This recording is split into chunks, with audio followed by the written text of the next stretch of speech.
So the movie starts out with a seemingly normal guy shaving in the mirror.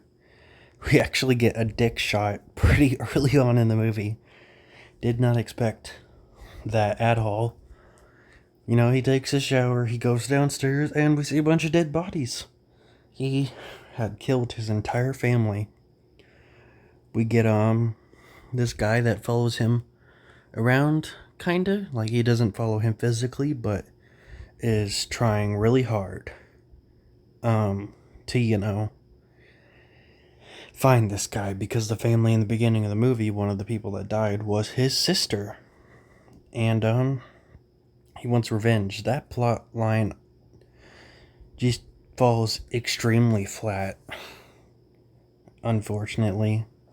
He gets a new family, a stepdaughter and a mom. Everything is going fine, besides the fact that she doesn't want to accept him as her dad. Eventually she does. But she eventually admits to her therapist that she's scared of him.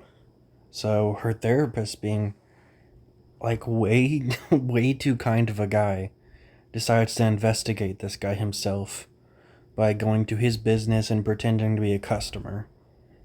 Because I guess the stepfather has never met him in person, so he doesn't know what he looks like. So he goes, sees him in person. He starts saying things that he thinks will trigger him, and it eventually does, and it leads to his death. And that brings him closer to his daughter because, he comforts her when her therapist dies, even though he's the one who did it. Eventually, she starts dating this guy that we've seen in maybe 2 other scenes. Their relationship's pretty cute, though, for the brief amount of scenes we see them together. But, even though he's only known her for probably a few months, we don't know the full timeline. And she's like 16. He has one of those stereotypical old head sexist bullshit about how his daughter's too young to date somebody. And now he's mad. Now she doesn't like him anymore. The mom slaps her own daughter because she doesn't want to call him dad. It's just all kinds of weird, complicated stuff. I honestly really enjoy the movie, but the drama just is pretty lame. Even though they just established not too long ago that she is a 16-year-old girl, we have a nudity scene of her in the bathroom. Obviously not in real life, but still kind of weird to establish her as a 16-year-old girl not too long ago, and then like 5 minutes later show her in the shower.